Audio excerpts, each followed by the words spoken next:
You know, every time the holidays roll around, something inside me shifts, just a little, like a tiny ember deep in my chest begins to glow again. And even though the world today is louder, faster, more complicated, that ember still burns.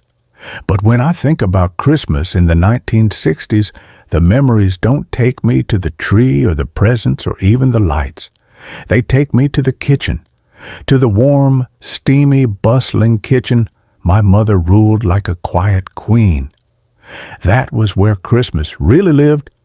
Today, most people think holiday food comes in takeout containers, pre-cut plastic packages, frozen pies, pre-sliced hams, and recipes that are more about presentation than soul. But back then, Christmas didn't look like you planned it. Christmas smelled like you loved someone. And the food wasn't just dinner. It was memory. It was belonging. It was the heartbeat of the season. If you lived through the 1960s, you know exactly what I mean. And if you didn't, well, by the end of this story, I think you'll feel it anyway. Because today, I want to take you back to the flavors, the dishes, the rituals, and the small, tender moments that made Christmas and New Year's meals in mid-century America something magical. Something we didn't realize we were losing until it was already gone. The Christmas ham, a centerpiece of love before Christmas morning, even arrived before the wrapping paper and carols and excitement. There was the aroma of my mother's Christmas ham drifting through the house. If you never smelled a real 1960s Christmas ham, not the pre-glazed supermarket kind, but the kind that's slow-baked for hours, humidifying the entire house with sweet, smoky warmth, then you've missed something sacred. I still remember the way Mom would score the fat in tiny diamonds, pressing whole cloves into the corners like black button jewelry. She'd layer pineapple rings with toothpicks, spoon brown sugar mixed with mustard over the top, and whisper, "Now we wait." And waiting back then, that was part of the magic. The house filled slowly with a smell so warm you could almost reach out and touch it.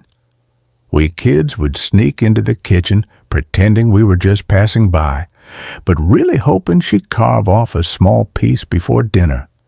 She never did, but she always smiled like she knew exactly what we were thinking. Today, a ham is just a dish.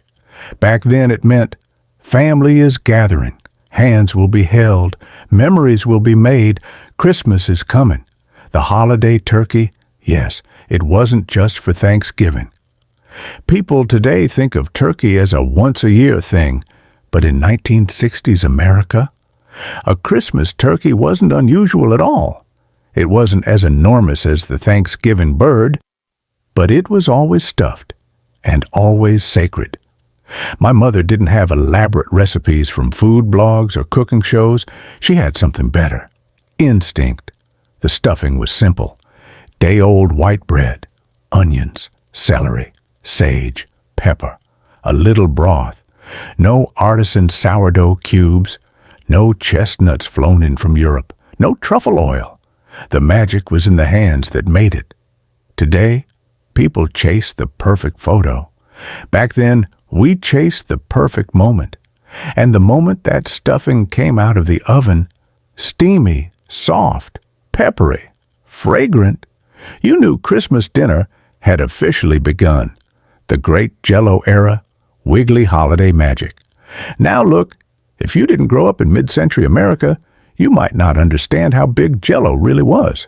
But trust me, Jell-O in the 1960s was a holiday event. Lime green, cherry red, orange, grape, sometimes with marshmallows suspended inside like floating little clouds. Sometimes with canned fruit shimmering like jewels. And the sound, oh, that sound, when the Jell-O finally released from its mold. That soft schlup as it dropped onto the plate. quivering like it knew it was the star of the show. We kids would giggle every time. Today, Jell-O seems silly, but back then, it was color, it was joy, it was mid-century optimism you could eat with a spoon. Holiday pies, imperfect, homemade, unforgettable. Let me tell you something. 1960s pies were not perfect. They weren't staged. They weren't symmetrical. They weren't Pinterest-worthy. But they were made with real hands, real ingredients, and real emotion. In our family, we always had 3. Apple pie, with cinnamon, cloves, and juices that bubbled up the sides like caramel tears. Pecan pie sticky, sweet. The kind of dessert so rich you needed a glass of milk just to survive it. Pumpkin pie smooth, spiced, warm, a slice of winter comfort. And when these pies cooled on the windowsill, neighbors would stop by just to say hello. But we all knew they were waiting for an invitation inside. Back then, food connected people. Today, food gets posted online. There's a difference, a big one. Holiday drinks that warmed more than the body homemade eggnog. Not the stuff that comes in a half-gallon carton today. Real eggnog. Eggs hand-whisked. 30 long seconds before Mom caught her breath. Milk, cream, sugar, a dusting of nutmeg on top. For adults, just maybe, a small splash of rum, but only after the kids went to bed. The sound of that whisk beating the bowl was the unofficial beginning of Christmas Eve. Hot chocolate, not powder, not a packet. Real chocolate melted into steaming milk. A tiny pat of butter to make it silkier. Served in thick ceramic mugs that warmed your palms just holding them.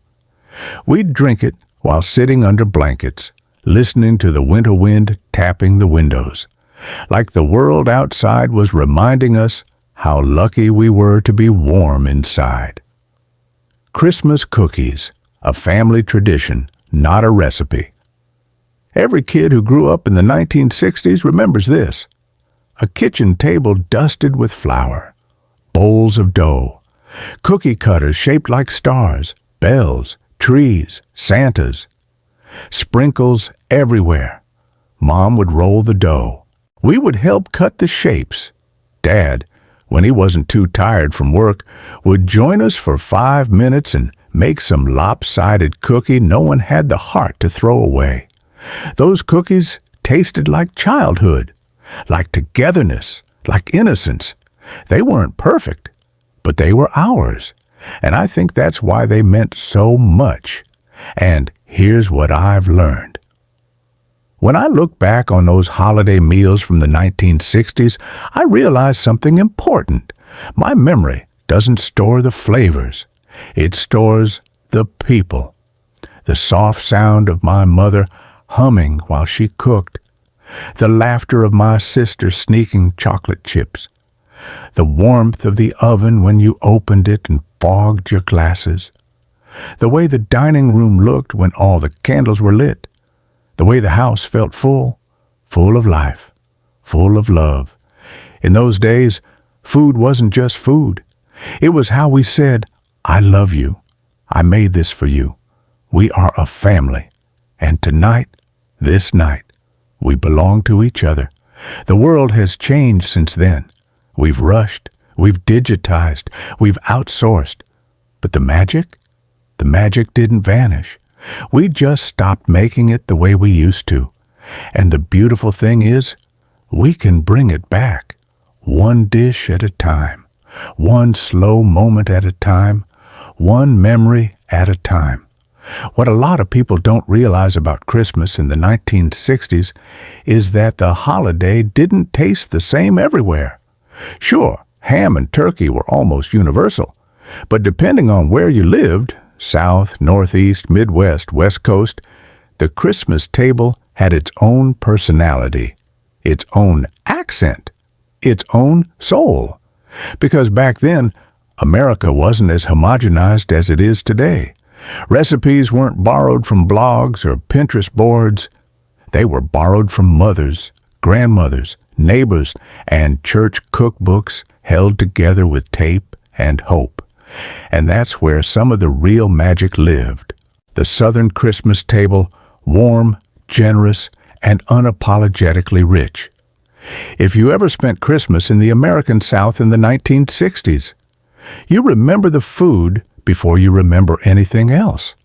The South didn't just cook for Christmas, it feasted. Cornbread dressing, not stuffing, dressing. This wasn't your Northeastern bread stuffing.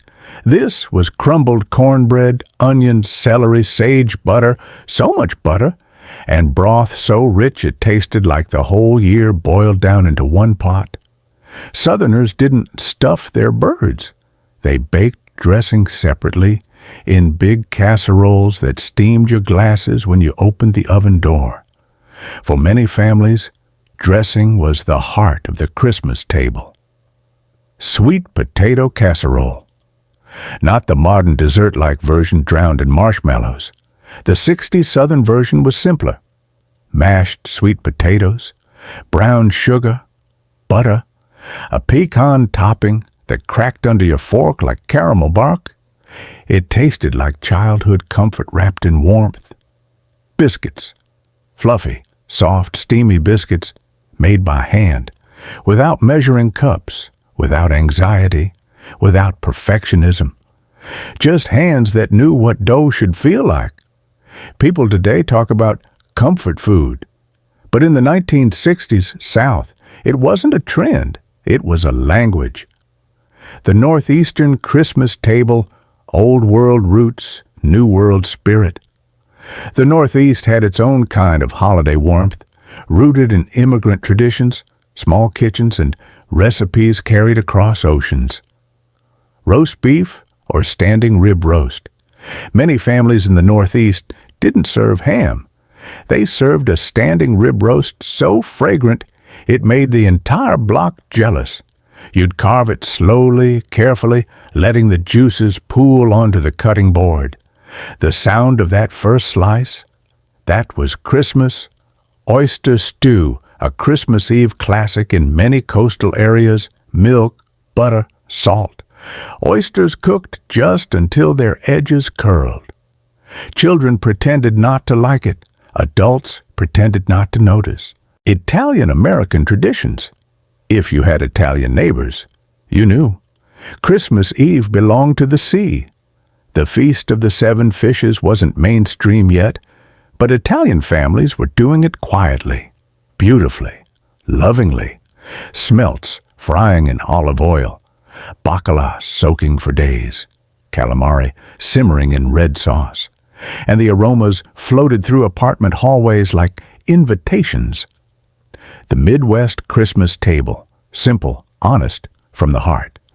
Midwestern Christmas cooking in the 1960s had a particular kind of innocence. It wasn't fancy. It wasn't pretentious. But it was made with care so deep you could taste it. Green bean casserole. Yes, the famous Campbell's recipe, made with cream of mushroom soup, canned green beans, and crispy fried onions. It wasn't glamorous, but if it was missing from the table, it felt like something was wrong with the world. Cheesy potatoes, sometimes called funeral potatoes, sometimes just cheesy potatoes, but always beloved. Hash browns or diced potatoes baked with cheese, sour cream, and love. Lots of love. Jell-O salads. The Midwest made the most ambitious Jell-O creations. Multi-layered, multicolored, full of fruit, marshmallows, nuts, or cottage cheese. People didn't just eat with their taste buds, they ate with their eyes and nostalgia. Today, we laugh about it. Back then, we fought for seconds. Forgotten 1960s dishes, America barely talks about today. Some recipes from that era vanished quietly, lost in the shuffle of changing tastes, modern diets, and the new obsession with aesthetics over warmth. But they deserve a moment here. Ambrosia salad, a bowl of oranges, pineapple, coconut, maybe cherries, maybe marshmallows. It tasted like sunshine in December, molded salads with cream cheese, half dessert, half science experiment, but beloved. Cream cheese whipped into Jell-O, making it pastel-colored and dreamy. Fruit cake that people actually ate. Believe it or not, in the 1960s, families did eat fruit cake. Homemade fruit cake. Dense, fragrant, soaked in rum or brandy. It wasn't the punchline it later became. New Year's Eve in the 1960s, a very different kind of party. New Year's Eve today is flashy, loud, and often more about spectacle than meaning.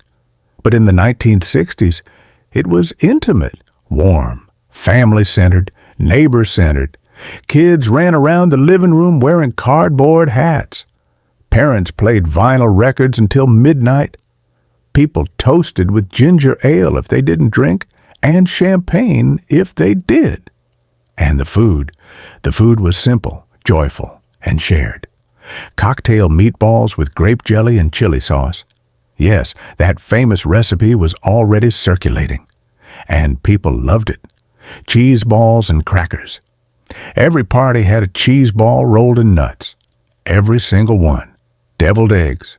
No frills, delicious, gone in minutes. Shrimp cocktail. The height of sophistication, and kids felt like royalty if they were allowed one. Sandwich platters, cold cuts, white bread, pickles, mustard. People didn't try to impress each other. They tried to include each other. And that's what made those nights unforgettable. The holiday foods children waited for all year. For kids in the 1960s, Christmas food meant one thing: sweetness, real sweetness, handmade sweetness, sugar cookies cut into stars, bells, trees, angels, decorated with sprinkles that ended up everywhere except the cookies themselves. Ribbon candy, so sharp it could cut your tongue, so pretty you almost didn't want to eat it. Candy canes, solid, peppermint, traditional, no birthday cake flavor, blue raspberry, or novelty shapes, fudge thick, sweet, made only in December, which made it taste like treasure. And if you were lucky, you got to lick the spoon. Food as a neighborhood bond, something we've almost lost. Back then, Christmas cooking wasn't contained within one house. Neighbors shared plates. Church ladies delivered cookies. Families exchanged tins of homemade treats. Kids carried slices of pie to the elderly couple at the end of the street. If someone baked something, everyone tasted it. If someone cooked a big dish, everyone got a serving. If someone was alone, they weren't lonely. Someone always knocked on their door with a plate. Food said what words sometimes couldn't. You matter. You belong. You're part of our community, part of our story, part of Christmas. Today we comment Happy Holidays on social media. Back then we delivered it on real china plates covered with foil, and in a way, that felt more human, more true, more alive. Why the flavors of the 1960s are impossible to recreate. But the feelings aren't. People often ask, why doesn't food taste the way it used to, even if I follow the same recipe? And the answer is simple. It wasn't the ingredients. It wasn't the cooking method. It wasn't the equipment. It was the moment, the people, the pace, the intention.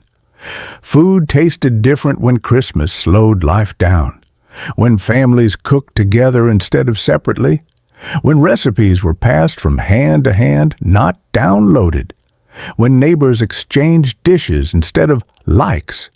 You can recreate the dish, but the magic comes from you, from the warmth you put into the moment, from the love you stir into the pot, from the memories you honor, from the traditions you choose to pass on. And that magic, that old glowing candle-soft magic, is still here, waiting, always waiting. You know, as I go deeper into these memories, something unexpected happens. I can almost smell the past, not metaphorically, not poetically, but truly, viscerally. I close my eyes and suddenly I'm standing in my childhood kitchen again, the windows fogged with steam, the oven humming softly, the counter covered in ingredients my mother treated like old friends, and that unmistakable December light, soft, low, golden, slanting through the curtains like a benediction. Food wasn't just part of Christmas in the 1960s, it was the heartbeat of it. Not because it was fancy, not because it was perfect, but because it was made slowly, with hands that loved you more than they could ever explain, and that is something we rarely talk about today. How holiday cooking created family rituals.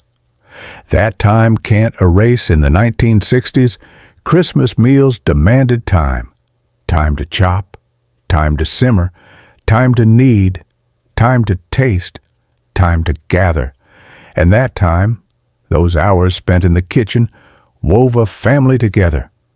I remember how Mom would let me help with the simplest tasks: snapping green beans, peeling apples, slicing olives for the relish tray, stirring the gravy until my arm shook. It wasn't about the chore. It was about being included, being trusted, being needed. Children today get toys to feel important. Back then, we got responsibility, and that made us feel like part of the magic. The greatest gift wasn't under the tree. The greatest gift was beside the stove. The kitchen was the warmest room in the house. In every way, the 1960s didn't have smart thermostats or insulated windows. Some winters were cold enough to make the walls groan at night. But the kitchen was always warm. I can still feel the temperature shift when I walked in from the hallway, from chilly shadows into that cozy, radiant heat that wrapped around me like a blanket. There was always something simmering, baking, cooling, rising. A pot of potatoes steaming the windows.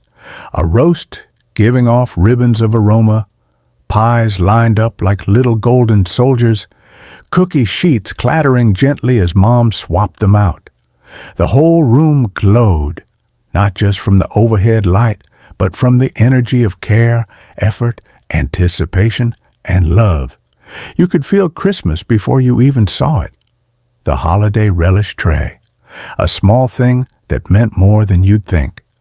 Every family I knew in the 1960s had a relish tray, a simple oval dish with sections: olives, pickles, celery sticks, radishes, carrot curls floating in cold water. It wasn't glamorous, it wasn't expensive, but it was always on the table. And when I look back now, I realize why. The relish tray wasn't about food, it was about welcome. It said, "Here, sit down, take something, you belong here." It was the edible equivalent of opening your arms. Today we skip it because it's old-fashioned. But maybe old-fashioned things are worth keeping when they carry this much heart.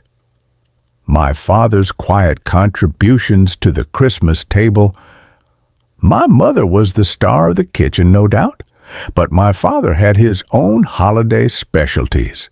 Things he made only in December, like little gifts he didn't know how else to give. His famous mashed potatoes, he whipped them by hand, sleeves rolled up, elbow moving with slow determination. He always added a little more butter than he admitted. His holiday punch, a mixture of ginger ale, pineapple juice, cherries, and orange slices. He called it fancy. We called it perfect. The Christmas morning bacon. No one else in the house was allowed to cook bacon on Christmas morning. That was Dad's job. He treated it like an art form, arranging the strips neatly, flipping them with reverence, making sure every piece was crisp but not burnt. And I swear, that bacon tasted different, like something made by a man who didn't always know how to say "I love you," but knew how to cook it. The grocery store trips that felt like holiday adventures, going to the store with Mom in December, was its own ritual. No giant superstores, no fluorescent warehouse aisles, just small markets, wooden shelves, clerks who knew your name, paper bags that warmed your hands, and produce that smelled like something real. I remember holding her hand, walking past pyramids of oranges wrapped in tissue paper, breathing in the scent of pine boughs the store used as decoration, listening to Nat King Cole softly playing from the ceiling speakers. Mom would pick up items slowly, thoughtfully. A bag of cranberries, a tin of cocoa, a fresh bunch of parsley, a carton of eggs. She checked one by one. Every purchase felt intentional. Every choice felt like part of the holiday symphony she was conducting. Today, groceries feel rushed.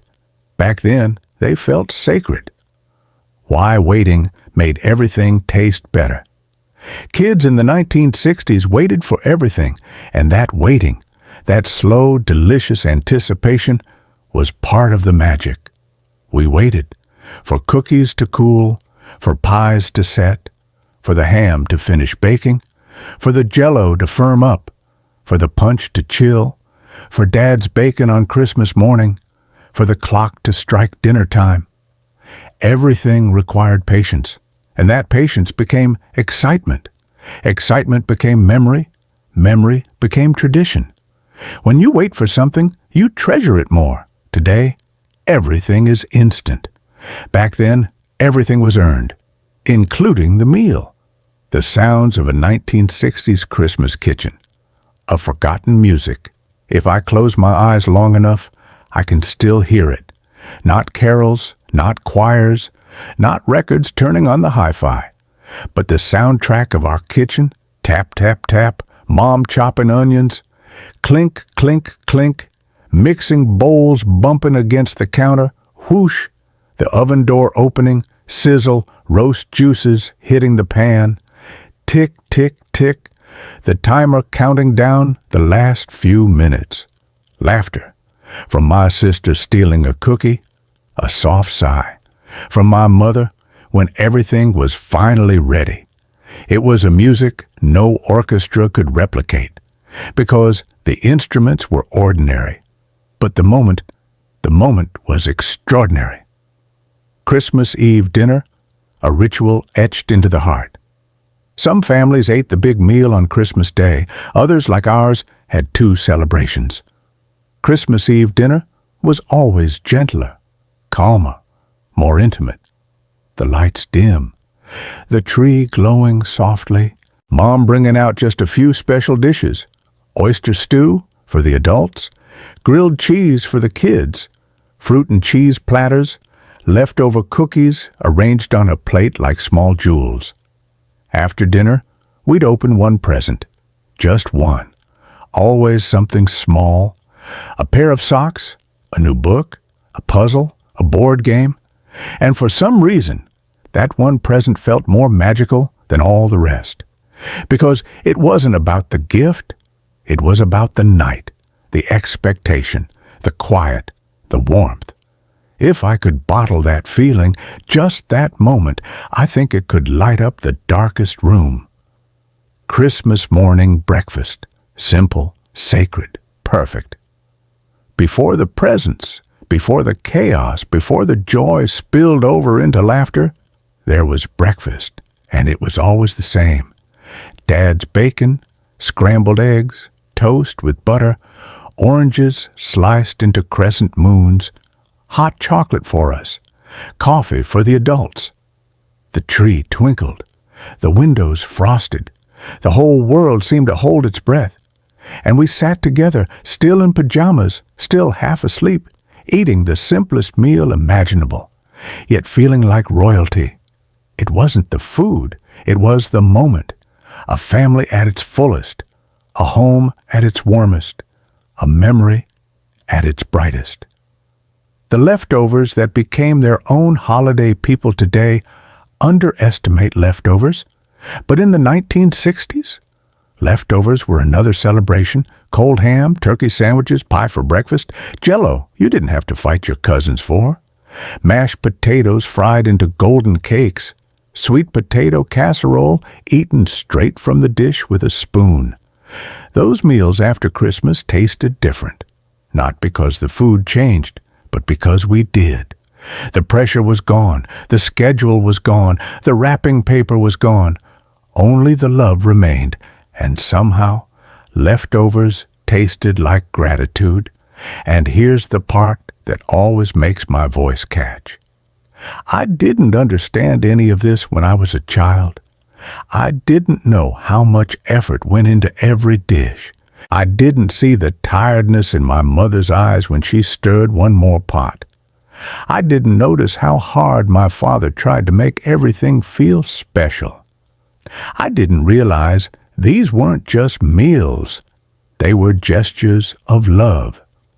When you're young, you think Christmas is about what's under the tree.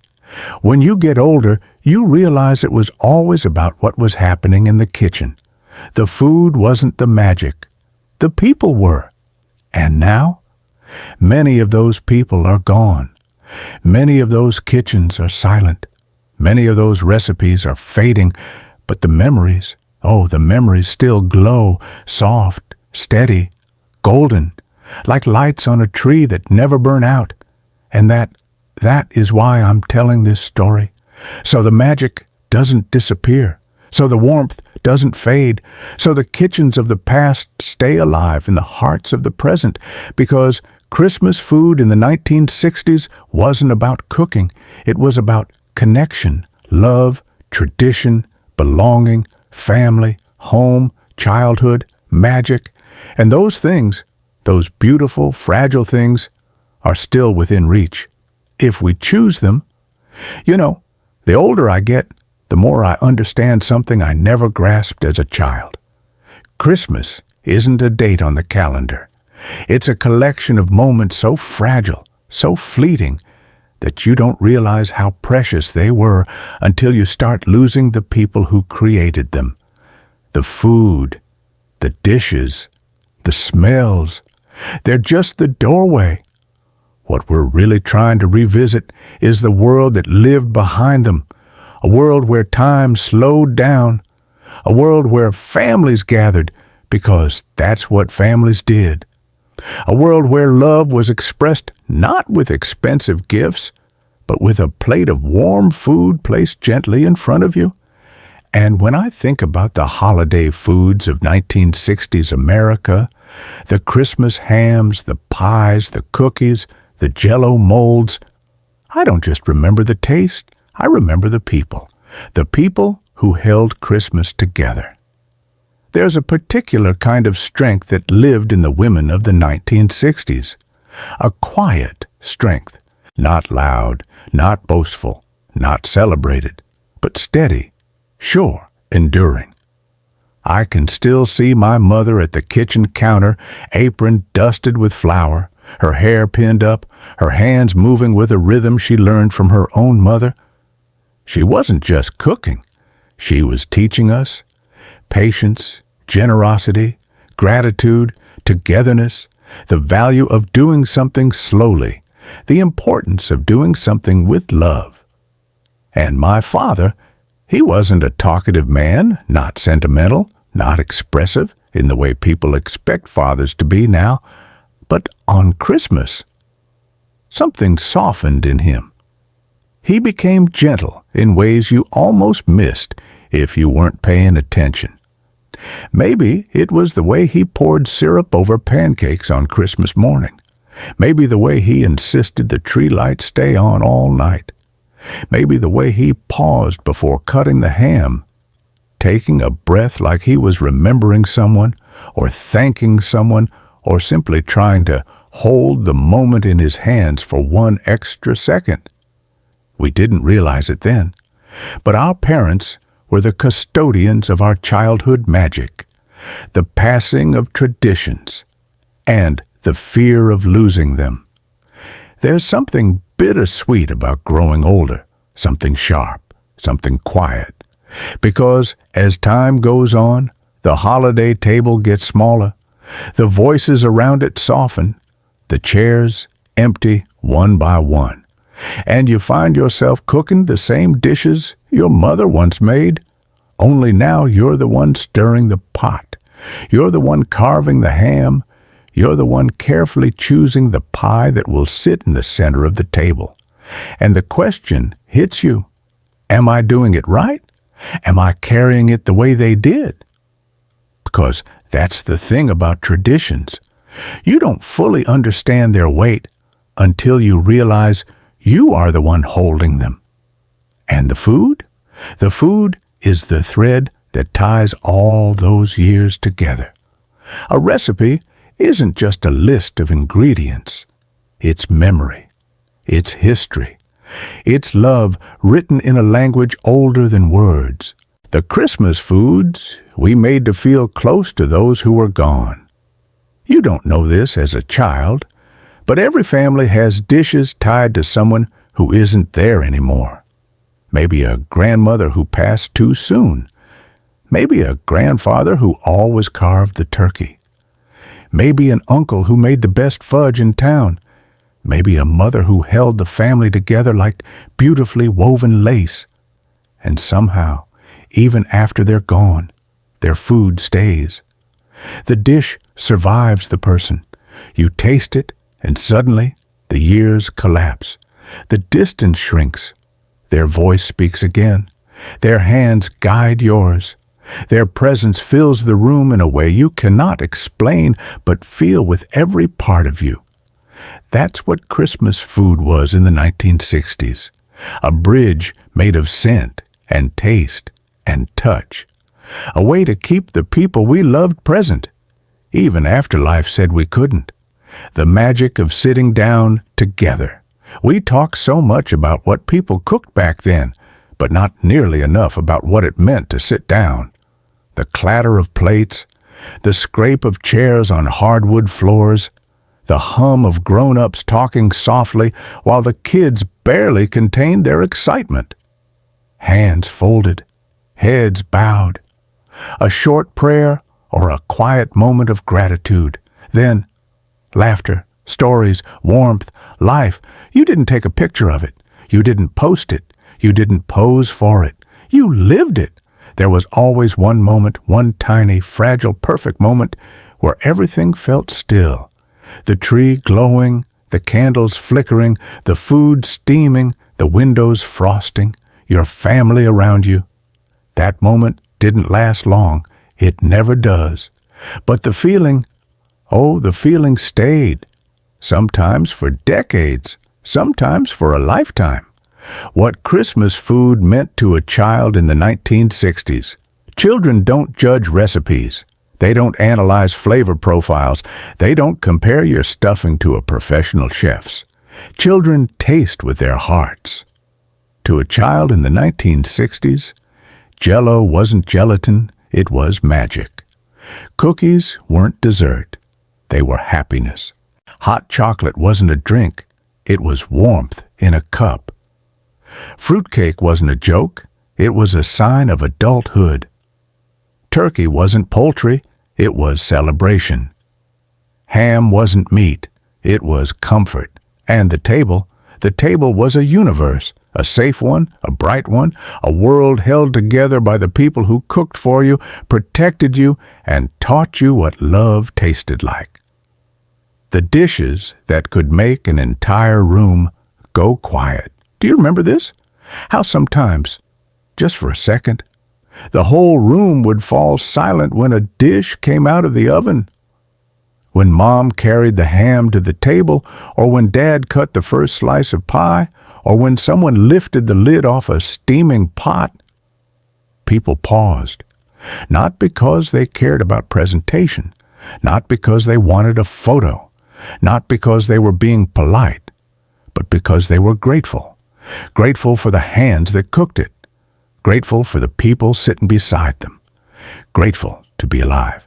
Grateful to belong. Food did that. Food still can, if we let it. The Christmas tables of yesterday are the memories we carry today. When I look back now, I don't see the perfect table. I don't see the perfect dishes. I don't see flawless recipes.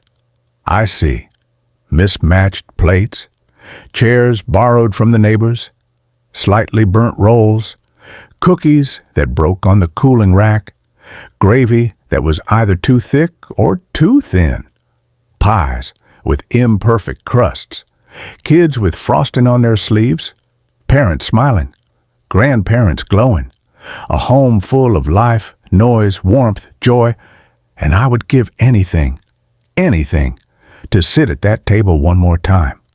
Just once, just long enough to feel my mother's hand brush my shoulder, just long enough to hear my father's laugh, just long enough to breathe in that familiar symphony of smells, just long enough to say, "Thank you. I remember. I still feel it, and I'm still trying to get it right." I've told these memories many times, sometimes to my children, sometimes to my grandchildren, sometimes only to myself, in the quiet moments when December light slants through the window just right. But every time I tell them, something shifts, something warms, something loosens in the chest the way old knots do when you finally give them the time to be undone. Because remembering isn't just looking back, it's reaching back. It's touching the hand of a world that no longer exists, but still somehow lives inside you. And when I remember the Christmas food of 1960s America, the dishes, the rituals, the smells that wrapped around our homes like garlands of warmth, I'm not just remembering flavors, I'm remembering life. Life in its most tender form. We didn't know we were living in the good times. Isn't that the way of things? You never know you're in the golden years until long after the gold has faded. Back then, life felt normal, simple, sometimes even frustrating. We never thought of our holiday meals as something future generations would long for. We never imagined that one day Christmas dinners would become rushed affairs, thrown together between work emails, online orders, and digital distractions. We didn't know the world was going to speed up so fast it would leave the heart behind. But even now, even in this rush, this noise, this bright spinning modern world, there's something in us that remembers, something that knows slow was better, together was better, homemade was better, handwritten was better, shared meals were better. Even if we didn't say it then, our hearts felt it, and they still do. The way food anchored a family. In every decade, families face storms, financial struggles, grief, distance, change. But in the 1960s, holiday meals were the anchor that held a family steady. The table was the gathering point. The cooking was the glue. Think about it. Where else in life do people of all ages, all moods, all worries, all dreams sit together for hours, eating, talking, laughing, simply being? The kitchen didn't erase the hard things, but it softened them. When the stuffing was in the oven and the pies were cooling, when the ham glazed under the soft kitchen lights, when children buzzed with excitement and grandparents rested their hands on their laps just to feel the moment, you could sense it, a quiet understanding that whatever happened that year, whatever went wrong, whatever felt heavy, tonight we were safe. Tonight we were together. Tonight we were home. The magic hidden in ordinary things. Looking back, I'm struck by how ordinary everything was. Ordinary oven, ordinary bowls, ordinary ingredients, ordinary wooden spoon with a darkened handle from years of use, ordinary hands, chapped from winter air and hard work. But those ordinary things created extraordinary memories. The simplest objects turned sacred when pressed into the service of love. A chipped casserole dish becomes an heirloom. A worn recipe card becomes a family treasure. A mixing bowl becomes a timeline of every Christmas you've ever known. A spoon becomes a relic of a mother's patience. A tin of cookies becomes childhood itself.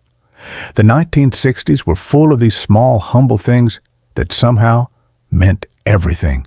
Why holiday foods become symbols of love. There's a reason food carries emotions. Think about it. Food is something someone gives you that becomes part of you. You swallow it, you absorb it, you live on it. It's one of the most intimate forms of care that exists. A turkey carved by your father isn't just protein, it's protection. A pie crust rolled out by your grandmother isn't just flour, it's affection. A cookie decorated with shaky childhood hands isn't just sugar, it's joy. A bowl of mashed potatoes whipped by your mother isn't just comfort, it's devotion. You eat the love, and then you carry it inside you. Maybe that's why remembering holiday meals feels so emotional. The love wasn't outside of us. It was inside us all along. The unspoken beauty of a family working together. One of the warmest memories I carry is not of a single dish, but of the movement of the kitchen, that gentle choreography families fall into without ever being taught. Mom stirring the gravy, Dad mashing the potatoes, Grandma checking the pies, kids carrying napkins and silverware to the table, Aunt Linda tasting the stuffing with a spoon and pretending it wasn't too salty, Uncle Ray carving the roast with more pride than precision. Nobody rehearsed it, nobody planned it. It was simply what families did, a dance of togetherness, a rhythm of care, a harmony of belonging. If I close my eyes, I can still hear the footsteps, the soft laughter, the clinking of plates, the muffled sound of Christmas music drifting in from the living room, and the heartbeat of shared effort. We weren't just cooking. Why these memories hit harder as the years go by. There's something that happens as you age, something tender, something painful, something beautiful. You begin to understand the sacrifices that were invisible to you as a child. You realize the budget was tight, the days were long, the work was hard, the energy was limited, the adult worries were heavier than you could have imagined. The holiday magic didn't appear on its own. Someone built it for you. And once you know that, once you really let that truth sink into your bones, Christmas tastes different. It becomes less about the nostalgia and more about the gratitude. A gratitude so deep, it sometimes feels like a lump in your throat. Carrying the torch. The moment you become the keeper of the magic, there comes a day, and it always comes quietly, when you look around the holiday table and realize you're the adult now. You're the one making the memories. You're the one setting the tone. You're the one your children will remember. It's a humbling moment, a heavy one, a sacred one. You may not make the ham the way your mother did. You may not roll pie crust like your grandmother. You may not remember exactly how your father seasoned the potatoes. But you try. Oh, how you try. And somewhere in that effort, in the stirring, in the kneading, in the baking, in the carving, in the setting of the table, you feel something stir in your heart. Something old, something warm, something familiar. It's the magic your parents made for you, moving through your hands. And you realize the magic never died. It just changed hands. How we bring back the magic today. We can't recreate the 1960s. We can't turn back the clock. We can't rebuild Woolworths or Sears catalogs or old-fashioned portrait studios. We can't resurrect every recipe exactly as it was. But we can bring back the feeling, the warmth, the slowness, the intention, the togetherness. the softness of a world that didn't rush the most meaningful moments. We bring it back when we cook something from scratch, sit down without phones, write one Christmas card by hand, let kids help even if they make a mess, share food with a neighbor, tell stories of those who are gone, light a candle for someone we miss, play an old Christmas record, breathe in the aroma of something baking, pause long enough to feel grateful. Magic isn't something you inherit. Magic is something you choose. The final memory, a moment I carry. Like a locket, there is one particular Christmas memory I've never told anyone. Until now. It was late at night, Christmas Eve. Everyone had gone to bed except my mother. I woke up for a glass of water and found her in the kitchen, standing alone in the soft glow of the stove light. The counters were clean, the dishes were washed, the food was ready for morning. The house was quiet. She was holding a small handwritten recipe card, my grandmother's stuffing recipe. The edges were worn. The ink was fading. She pressed it to her chest, closed her eyes, and whispered, "Mom, I hope I'm doing it right." I was too young to understand it then, but now I understand it with my whole heart. She wasn't talking about the recipe. She was talking about everything: parenthood, love, tradition, family, life, the impossible task of carrying the magic forward when the people who taught it to you are no longer here to guide your hands. And I wish, oh, how I wish she could hear me now, because I would tell her, "Mom, you did it right. You did it beautifully. I remember. I still feel it, and I'm doing my best to keep it alive." There's something I've learned, slowly, quietly, gently, as the years have carried me farther and farther away from that little kitchen of my childhood. It's this: the people who fed us are the people who shaped us. We think memories live in the mind, but the memories that matter, the ones that stay warm even decades later, live in the chest, right behind the ribs, right where the soul sits. And the older I get, the more I understand that holiday meals in 1960s America weren't just traditions. They were acts of love so ordinary we mistook them for nothing special. But now I see them for what they truly were. Mom's pies weren't just pies. Dad's potatoes weren't just potatoes. Grandma's stuffing wasn't just stuffing. Aunt Linda's fudge wasn't just fudge. They were messages, unspoken, unwritten, but unmistakable. Messages that said, "I love you, you matter, you belong here, this moment is for you." And maybe that's what hurts a little and heals a little when we look back. We didn't know their love as love, we knew it as dinner. The quiet after the feast. There's a moment I think about often. Not the moment of eating, not the laughter, not the opening of gifts, but the moment after, late at night. The tree still glowing, the house beginning to settle, the leftovers tucked away, the pie plates empty, the sink finally quiet, the air heavy with warmth and the faint sweetness of spices. It was always in that quiet that I felt Christmas the most.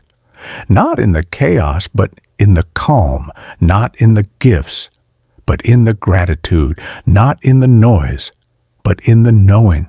Knowing I was safe, knowing I was loved, knowing I was part of something bigger than myself. Knowing the world for just one night felt soft. That kind of softness is rare now, but not gone, never gone. Every recipe we remember is a memory still living.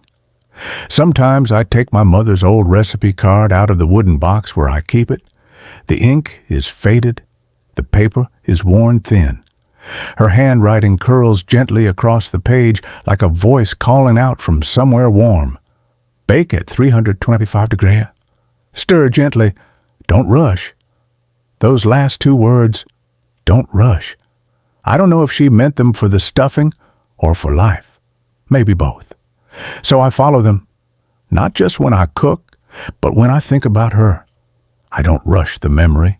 I let it come softly, like steam rising from a pot, like the glow of the oven light, like the first warm bite of something made with love.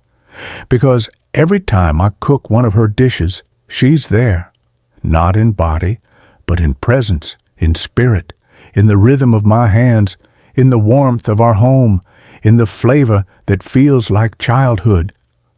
Some people say food can't bring back the past, but I think, in the ways that matter most, it absolutely can. The table we set today is the memory someone will carry tomorrow. It's strange, isn't it? One day you're the child at the table with wide eyes and small hands. The next day you're the one setting the table for hands smaller than yours. You're the one stirring the pot. You're the one carving the ham. You're the one baking the pie. You're the one teaching the traditions that were once taught to you. And the cycle continues, quietly, softly, beautifully. We don't get to choose which memories become permanent, but we do get to choose the moments we create. And maybe that's the greatest legacy we leave behind, the warmth we made while teaching someone else how to feel at home. Christmas food was never just food. When I close my eyes, I don't taste the ham. I taste the laughter. I don't smell the cinnamon. I smell the safety. I don't see the Jell-O mold. I see my sister sneaking a spoonful when she thought nobody was looking. I don't hear the timer ding. I hear my mother humming softly to herself, a tune I never identified but always felt. And I don't remember the recipes. I remember the arms that wrapped around me when the world felt too big. Holiday food in 1960s America was never about the dish. It was about the hands that made it, the people who gathered around it, the love that flavored it. A quiet message to the people we miss. There's one more thing I need to say, something I think many of us carry quietly. To the ones who cooked for us, the ones who shaped our holidays, the ones who made Christmas feel like a warm blanket. To the ones no longer here, we remember you, we honor you, we taste your love in every dish. And we're still trying to do it the way you taught us. I hope, wherever you are, you can smell the pies in our ovens, hear the laughter at our tables, and feel the gratitude in our hearts. You're not gone. Not really. You live in the recipes, in the rituals, in the retellings, in the warmth we pass down, in the moments we recreate with our own children, in the memories that never truly let go. The final thought, the magic we lost, the magic we can bring back. People say Christmas isn't what it used to be, that the magic is gone, that the world changed too much, got too fast, too digital, too disconnected. But I don't believe that. The magic isn't gone. It's simply quieter now. It lives in a handwritten recipe card, a slow-cooked meal, a table set with intention, a story told to a child, a cookie baked just a little too crisp, a candle lit in memory, the first warm bite of a dish you haven't tasted in years, the hands of someone who's trying their best to carry on a tradition they hope they're doing right. Magic doesn't disappear. Magic waits. It waits for us to slow down, to pay attention, to remember, to care, to gather, to cook, to share, to be present. And if we do, if we give it the time, the space, the heart it needs, the magic comes rushing back like it never left. Because the truth is simple, Christmas was never about the food. Christmas was about the love that made the food worth remembering. And that is something we can bring back any time we choose. There's something strangely comforting about looking back on the Christmas meals of the 1960s, comforting in a way today's world rarely allows. Because when I sink back into those memories, I don't just see a table loaded with food. I see a world where the pace of life made room for magic. A world where neighbors knew your name, families made time for each other, holidays weren't marketed, they were lived.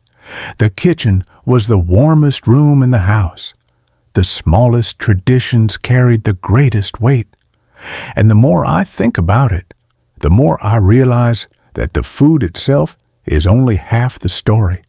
The other half is the feeling, the tenderness, the belonging, the quiet joy that wrapped itself around the holiday season like a soft wool blanket.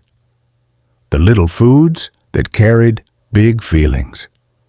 It wasn't just the ham or the turkey. It wasn't just the pies or the cookies. The little things, the things that would seem unremarkable today, carried entire galaxies of emotion.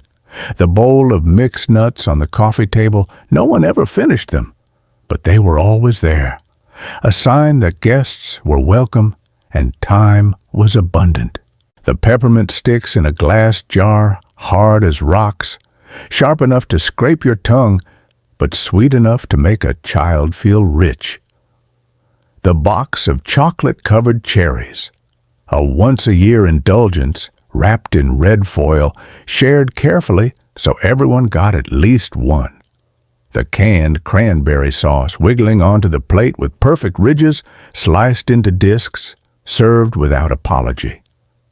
The dinner rolls from the bakery soft, warm, wrapped in a paper bag that smelled like yeast and anticipation. None of these foods were fancy, none were extravagant, but they were ours, and that made them priceless.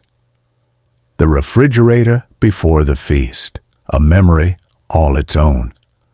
You can tell a lot about a family by the way their refrigerator looks 2 days before Christmas. Ours was always full, not just full of food, but full of promise. Bowls stacked on bowls, each one covered with wax paper. A pitcher of eggnog chilling quietly at the back. A perfectly shaped Jell-O mold waiting for its grand reveal. A plate of deviled eggs balanced carefully on top of a casserole dish. Butter softening on the top shelf. A tub of cool whip, if we were lucky, and left on the bottom drawer. Celery and carrots destined for the relish tray. Every time you opened that refrigerator, a cold breath of holiday spirit washed over you. You could smell Christmas before you ever tasted it. The night before preparations, a dance of generosity. Back then, Christmas meals weren't crafted in a single afternoon. They unfolded slowly over several days like a well-rehearsed symphony. The night before Christmas Eve was its own ritual. Mom kneading dough for rolls and covering it with a damp cloth. Dad trimming the roast. Grandma soaking fruit for her bread. The kids shelling nuts or peeling apples. Someone tasting the stuffing just to check. Someone sneaking a cookie for quality control. The whole house hummed with energy, not frantic, not stressed, but purposeful. It felt like everyone was working together to build something bigger than themselves, something sacred, something that would live on long after plates were cleared. That's the thing about the holidays. They're as much about the preparation as the celebration, sometimes even more so. The window of Christmas, how the world looked from inside the kitchen.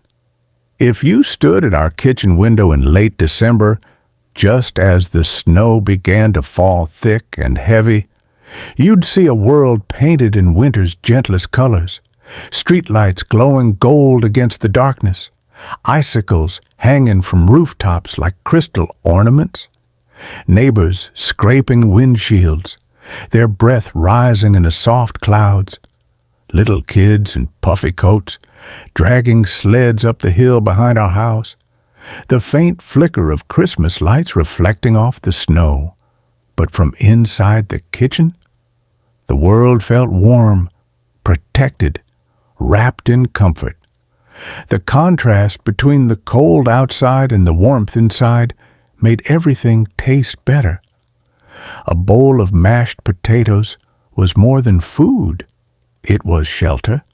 A slice of pie was more than dessert. It was gratitude. A mug of hot chocolate was more than a drink. It was reassurance that the world still held softness. The smells that became memory markers. Certain scents are forever tied to Christmas, so deeply embedded in memory that one whiff can transport you decades back in time. For me, it's cloves pressed into ham, cinnamon drifting from a pie, nutmeg sprinkled on eggnog, butter melting in a pan, yeast rising in dough, oranges studded with spices, the earthy aroma of turkey broth, chocolate cooling on wax paper. These weren't just kitchen smells. They were time stamps, signposts, markers of moments that mattered. To this day, if I smell cloves or cinnamon unexpectedly, my heart stumbles just for a second, tripping over a memory I didn't know was waiting. That's the power of Christmas food. It doesn't live in the recipe. It lives in the air. What children remember most? The feeling, not the flavor. Ask any child of the 1960s what they remember most about holiday meals, and they won't describe the seasoning of the ham or the flakiness of the pie crust. They'll describe how it felt. The tug of a parent's hand guiding them to the table, the warmth of the oven brushing their cheeks, the glow of candles reflected in Grandma's glasses, the way the entire house seemed to breathe happiness, the sound of wrapping paper tearing in the next room, the way snow glittered outside as if it, too, was celebrating, the softness in their parents' voices, a softness reserved only for the holidays. Children remember moments, not measurements. They remember safety, not salt levels. They remember warmth, not recipe steps. The food was simply the vessel for the memory. The last bite always hit different. There's a special kind of melancholy that comes with the final bite of a Christmas meal. Not sadness, just a gentle awareness that something beautiful is ending. The conversation slows. People push plates away. Someone sighs contentedly. Someone laughs softly. Someone leans back and closes their eyes. Someone says, "I can't eat another bite," even though they always do. The last bite wasn't about fullness. It was about completion, a quiet gratitude, a stillness, a tiny moment of peace that settled in the chest like a warm ember. Even now, when I finish a holiday meal, I pause, just for a heartbeat, just long enough to honor the memory of the meals that came before. The most precious ingredient, time. If there's one thing missing from holiday meals today, one thing modern life has stolen from us, it's time. Time to cook, time to gather, time to savor, time to talk, time to remember, time to simply be. Back then, we had less convenience, but more connection. Fewer devices, but more conversations. Less perfection, but more presence. We didn't realize it, but the secret ingredient in every 1960s dish was the very thing we now struggle to find: unhurried attention. Food tastes different when time kneads itself into the dough, when love simmers in the pot, when care rises with the yeast. And maybe, just maybe, that's the magic we're hungry for now. A wish for whoever is listening. If you've made it this far with me, if you've walked through these memories, tasted these dishes, felt these emotions, then I want to offer you something. Not advice, not instruction, not a recipe, a wish, a simple, heartfelt wish. May your holidays be slow. May your kitchen be warm. May your table be full. May your memories be soft. May your heart feel held. May your traditions live on. And may the magic that fed you once feed you again, because you deserve it, because your family deserves it, because the world needs it, because someone once made magic for you. And now it's your turn to make it for someone else.